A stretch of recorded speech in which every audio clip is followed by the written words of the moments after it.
Hello दोस्तों, स्वागत है आपका सोशियोलॉजी क्लासेस के हमारे यूट्यूब चैनल पे। अगर अभी तक आपने हमारा टेलीग्राम चैनल नहीं ज्वाइन किया है तो ज्वाइन कर सकते हैं, जहां पर 9 AM और 9 PM पर लाइव पिच करवाए जाते हैं। आइए देखते हैं आज का पहला प्रश्न है, क्रोनी पूंजीवाद में प्राधान्य होता है मध्य स्तरीय उद्योग का, शक्तिशाली व्यापारी परिवारों का, साझेदारी वाली कंपनियों का, या यंत्र चालित खेती करने वाले भूमि स्वामियों के शक्तिशाली समूह का। तो क्रोनी पूंजीवाद में जो प्राधान्य होता है वहाँ पे जो है साझेदारी वाली कंपनियों का जो है प्रधानता देखी जाती है। तो अगला प्रश्न यहाँ पे कथन एवं कारण से रिलेटेड है, ऑप्शन मिसिंग है, फिर भी देख लेते हैं। आज आर्थिक वृद्धि के साथ सामाजिक न्याय पर अधिक बल दिया जाता है। सामाजिक न्याय अर्थात आरक्षण के माध्यम से वृद्धि की कोशिश की जा रही है। कारण है कि पहले आर्थिक वृद्धि पर अधिक बल ने भारत में गरीब और अमीर, गांव और शहर में अंतर को बढ़ा दिया। तो सामाजिक न्याय पर अधिक बल देने का कारण क्या है कि जो पहले आर्थिक वृद्धि जो हुई थी उसमें गरीब और गरीब होता गया, अमीर और अमीर होता गया, गांव और शहर में अंतर अधिकता देखने को मिलती है, जिस कारण से आज वृद्धि के साथ सामाजिक न्याय पर अधिक बल दिया जाता है। तो यहाँ पे कथन एवं कारण दोनों सही हैं और सही व्याख्या भी है, तो इसलिए इसका राइट आंसर जो होता है ए हो जाएगा। अगला है, निम्नलिखित में से कौन सी एक खास तौर से समाजशास्त्री दृष्टिकोण से आर्थिक संस्था नहीं है। तो यहाँ पे पूछा है आर्थिक संस्था नहीं है, अनुबंध, बाजार, श्रम विभाजन या कारखाना। तो अनुबंध जो है एक समझौता होता है और यह आर्थिक संस्था नहीं है, जबकि बाजार, श्रम विभाजन, कारखाना जो है एक तरह से रिलेटेड करते हैं। अगला है, विभिन्न व्यवसायों में श्रम कार्यों के विशेषीकरण का उत्पादन व्यवस्था के साथ जोड़ा जाना कहलाता है। उत्पादन व्यवस्था, उत्पादन संबंध, उत्पादन प्रणाली या श्रम विभाजन। तो श्रम कार्यों का विशिष्टीकरण जो है श्रम विभाजन की श्रेणी के रूप में देखा जाता है। अगला है, इच्छाओं की संतुष्टि के लिए किए गए उत्पादन तथा वस्तु एवं सेवाओं के विनिमय को कहते हैं उत्पादित क्रिया, विनिमय, आर्थिक क्रिया या तार्किक क्रिया। तो यहाँ राइट आंसर जो हो जाएगा वो हो जाएगा इच्छाओं की संतुष्टि के लिए किए गए उत्पादन तथा वस्तुओं के सेवाओं के विनिमय को कहते हैं तार्किक क्रिया। अगला है, लुईस वर्थ प्रथम विश्लेषण करने वालों में से एक थे स्वचालन के प्रभाव का, उद्योग के प्रभाव का, उत्तर उद्योग के प्रभाव का या नगरीवाद के प्रभाव का। तो लुईस वर्थ ने सर्वप्रथम जो उल्लेख किया वह नगरीवाद के प्रभाव का उल्लेख किया था। अगला है, निम्नलिखित विशिष्ट विशेषताओं पर कीजिए, औपचारिक संगठन, आतंकवाद, सामूहिक सौदेगारी या राजनैतिक संबंध। तो इनमें से कौन प्रामाणिक श्रमिक संघ के प्रारूप है, अर्थात श्रमिक संघ के प्रारूप के रूप में देखा जाता है। तो औपचारिक संगठन के रूप में देखा जाएगा, सामूहिक सौदेबाजी और राजनैतिक संबंध देखे जाते हैं, जबकि आतंकवाद से इसका कोई संपर्क नहीं है। तो राइट आंसर हमारा हो जाएगा डी, 1, 3 और 4। अगला है, आगामी 3 प्रश्न जो है कथन एवं कारण के हैं, जिनमें तो पहला ऑप्शन रहेगा ए और आर दोनों सही हैं और सही स्पष्टीकरण है। ए आर दोनों सही हैं परंतु स्पष्टीकरण सही नहीं है। ए सही है, आर गलत है, आर सही है, ए गलत है, ए ऑप्शन है। तो कथन एवं कारण के जो प्रश्न है वह है, स्वचलन जटिल अर्थव्यवस्था की सामान्य घटना है, सही है। कारण दिया है, जटिल अर्थव्यवस्था स्वचलन के बगैर जीवित नहीं रह सकती है। तो यहाँ कथन एवं कारण दोनों सही हैं और सही व्याख्या भी है, तो ऑप्शन हमारा ए सही हो जाएगा। अगला है, कुलीनीकरण या जेट्रिफिकेशन एक भयप्रद प्रक्रिया है। कारण दिया है, यह नगर के केंद्रीय क्षेत्र में भूमि के मूल्य को अत्यधिक उठा देता है, जिससे निर्धनों को वहां रहना अत्यधिक कठिन हो जाता है।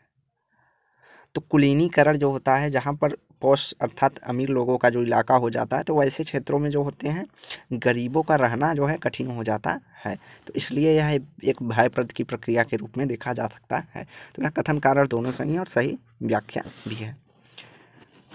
अगला है, उत्पादन प्रौद्योगिकी अत्यंत आधुनिक रूप से स्वचालन के अनेक समाजशास्त्रियों की रुचि को आकर्षित किया है। तो जो है यह कथन सही है। कारण दिया है स्वचालन श्रमिक वर्ग के अंतर्गत तथा श्रमिक वर्ग के शेष समाज के साथ संबंध दोनों महत्वपूर्ण परिवर्तन उत्पन्न करते हैं। अब किस लिए समाजशास्त्रियों की रुचि है? क्योंकि स्वचालन श्रमिक के जो वर्ग जिस श्रमिक वर्ग के अंतर्गत आते हैं वहाँ श्रमिक वर्ग के शेष समाज के साथ जो संबंध होते हैं उनमें परिवर्तन देखा जाता है। जैसे जो मार्क्स का पूंजीवाद था उस हिसाब से इन समाज में जो है परिवर्तन देखने को मिला है, तो इसलिए यह रुचिकर है। तो यहाँ कथन एवं कारण दोनों सही है और सही व्याख्या है। अगला है निम्नलिखित लक्षणों पर विचार कीजिए। निजी संपत्ति का अभाव, हस्तशिल्प तथा कृषि में एकत्व, निर्बल राजकीय उपकरण या दक्ष नौकरशाही। तो उपरोक्त किस संयोजक में एशियाई उत्पादन प्रणाली का संगठक होगा? इनमें से कौन सा एशियाई उत्पादन प्रणाली का संगठक होगा? तो निजी संपत्ति का अभाव देखा जाता है एशिया में और कृषि और हस्तशिल्प का अधिक महत्व देखा जाता है। तो ये दोनों जो है हमारे एशियाई उत्पादन प्रणाली से संबंधित है। तो राइट आंसर हमारा ये हो जाएगा। अगला है विद्वानों में अल्प विकास और विकास के सिद्धांत का सुस्पष्ट किया है। अफ्रीका के उप सहारा क्षेत्र से संबंधित अनुभवों पर, दक्षिण एशिया क्षेत्र से संबंधित अनुभवों पर, दक्षिण पश्चिमी अफ्रीका क्षेत्र से संबंधित अनुभवों पर या लैटिन अमेरिका से संबंधित अनुभवों पर। तो यहाँ पे राइट आंसर जो हो जाएगा अल्प विकास। तो अगला प्रश्न है दोहरी अर्थव्यवस्था का अर्थ है काले धन व सफेद धन का विद्यमान होना, कृषि एवं उद्योग का विद्यमान होना, व्यावसायिक कृषि एवं सहायक खेती का विद्यमान होना, निर्वाहक खेती एवं परंपरागत शिल्प हस्तकला का सह अस्तित्व। तो नीचे दिए गए कोड का प्रयोग करते हुए सही उत्तर का चयन करना है। तो दोहरी अर्थव्यवस्था के अंतर्गत जो हो जाएगा वह हमारा हो जाएगा कृषि एवं उद्योगों का विद्यमान होना, व्यावसायिक कृषि एवं सहायक खेती का विद्यमान होना, निर्वाहक खेती और परंपरागत शिल्पकला का सह अस्तित्व। जो ये तीनों हैं यह दोहरी अर्थव्यवस्था अर्थात मिश्रित अर्थव्यवस्था से संबंधित है। तो राइट आंसर हमारा सी हो जाएगा। अगला है उत्पादन की प्रौद्योगिकी प्रणाली अन्य प्रणालियों से भिन्न मानी गई है। कुशल श्रमिक की उपलब्धता के आधार पर, उत्पादन के साधनों की उपलब्धता के आधार पर, पूंजी की उपलब्धता के आधार पर या निर्जीव ऊर्जा स्रोत की उपलब्धता के आधार पर। तो उत्पादन की औद्योगिक प्रणाली जो अन्य प्रणाली से भिन्न पाई गई है वह उत्पादन के साधनों की उपलब्धता के आधार पर देखी जाती है। ऐसा किसका मानना है? मार्क्स का। अगला है अंतः जनजाति आर्थिक संबंध अधिकतर आधारित होते हैं सीपी मुद्रा पर, जजमानी व्यवस्था पर, वस्तु विनिमय एवं अदला बदली पर या प्रस्तर मुद्रा पर। तो राइट आंसर जो हो जाएगा यहाँ पे हो जाएगा वस्तु विनिमय और अदला बदली पर जो है जनजातीय अर्थव्यवस्था निर्भर करती है। सी।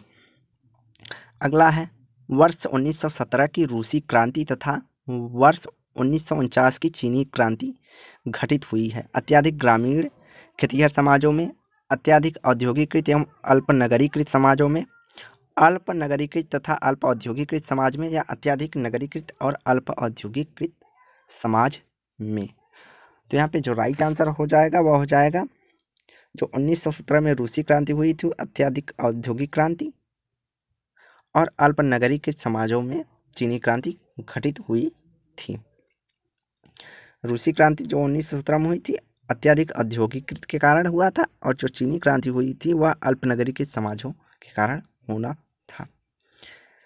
अगला है निम्नलिखित में से कौन सी एक जनजाति पशुचारण समुदाय है? अवघटनी, बैगा, मिसमी, टोडा। तो यहाँ पे राइट आंसर हो जाएगा टोडा जो है एक पशुचारण समुदाय है। अगला है समाजवाद उद्योगवाद की संगठनात्मक विशेषताओं की पूर्णतः उपेक्षा कर रहा है, इसे अस्वीकार किया है। डेनियल बेल ने, मैक्स वेबर ने, गुन्नार मिल्डर ने या डेविड हार्वे ने। तो यहाँ राइट आंसर हो जाएगा समाजवाद उद्योगवाद की संगठनात्मक विशेषताओं की पूर्णतः उपेक्षा कर रहा है, इसे डेनियल बेल अस्वीकार करते हैं। तो अगला है वर्ग संरचना के संदर्भ में डेनियल बेल का अच्छी सिद्धांत क्या है? राजनीतिक अभिजन की सर्वोच्चता, नौकर शाही की बढ़ती हुई शक्ति, व्यावसायिक तथा तकनीकी पेशों की सर्वोच्चता या अभिजन की सर्वोच्चता। तो यहाँ राइट आंसर जो हो जाएगा वह हो जाएगा सी, व्यावसायिक तथा तकनीकी पेशों की सर्वोच्चता। अगला है, निम्न में से किसने कहा कि मानव विकास में उपागम में ज्ञान, कर्म और भक्ति सम्मिलित है? महात्मा गांधी, स्वामी विवेकानंद, अमर्त्य सेन या मुरारी बापू। तो यहाँ राइट आंसर हो जाएगा स्वामी विवेकानंद का कथन है कि मानव विकास में ज्ञान, कर्म और भक्ति सम्मिलित है। अगला है, निम्नलिखित राज्यों पर विचार कीजिए। महाराष्ट्र, तमिलनाडु, राजस्थान, बिहार। इन राज्यों की गरीबी रेखा के नीचे व्यक्तियों के प्रतिशत के आधार पर अवरोही क्रम का सही अनुक्रम क्या है? तो सही अनुक्रम जो होगा, सबसे ज़्यादा गरीबी देखने को मिलती है बिहार में, तो 4 हमारा पहले नंबर पे हो जाएगा, तो ये निगलेक्ट हो जाएगा। उसके बाद जो गरीबी देखने को मिलती है वह महाराष्ट्र में, फिर राजस्थान में, और सर्वाधिक कम जो देखने को मिलती है फिर तमिलनाडु में, उसके बाद सर्वाधिक कम जो देखने को मिलता है वह राजस्थान में। तो यहाँ राइट आंसर जो हो जाएगा वह हो जाएगा हमारा सी, 4, 1, 2 और 3। मतलब सर्वाधिक गरीबी देखने को मिलता है बिहार में, उसके बाद महाराष्ट्र में, उसके बाद तमिलनाडु में, उसके बाद चौथे नंबर पे जो है हमारा राजस्थान हो जाएगा।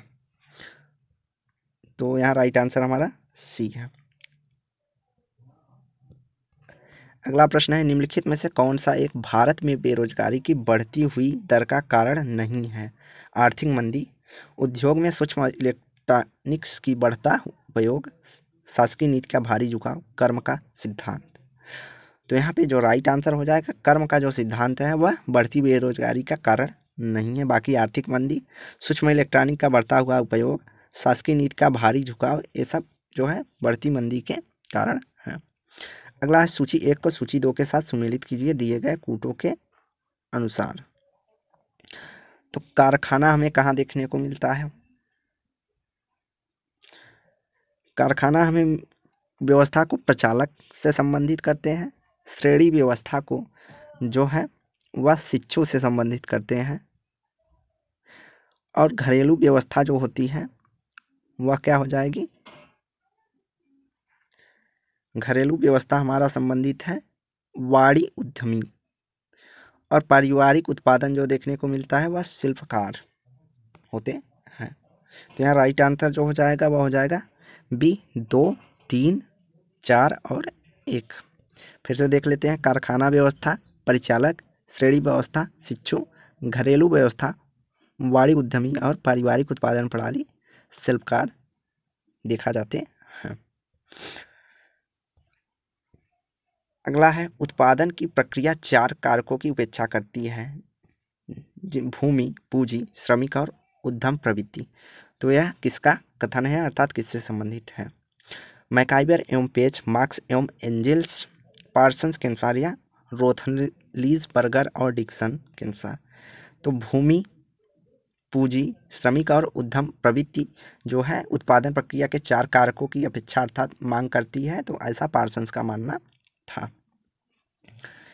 अगला है, निम्नलिखित पर विचार कीजिए। सोपानिक, प्रदत्त परिस्थिति, लक्ष्य, अवैयक्तिक संबंध, वस्तु के रूप में क्षतिपूर्ति। इनमें से कौन औद्योगिक नौकरशाही के विशेष गुण हैं? तो सोपानिक पाया जाता है, प्रदत्त परिस्थिति नहीं होगी, लक्ष्य देखने को मिलता है, उसके बाद यहाँ पे अवैयक्तिक संबंध देखने को मिलता है। तो राइट आंसर हमारा हो जाएगा ए, 1, 3 और 4। अगला है, सूची 1 को सूची 2 से सुमेलित करना है। सूची 1 में औद्योगिक शास्त्री हैं और उनके योगदान दिए हुए हैं। तो पहले हैं बेप्स। तो बेप्स जो संबंधित हैं वह इंडस्ट्रियल डेमोक्रेसी से संबंधित है।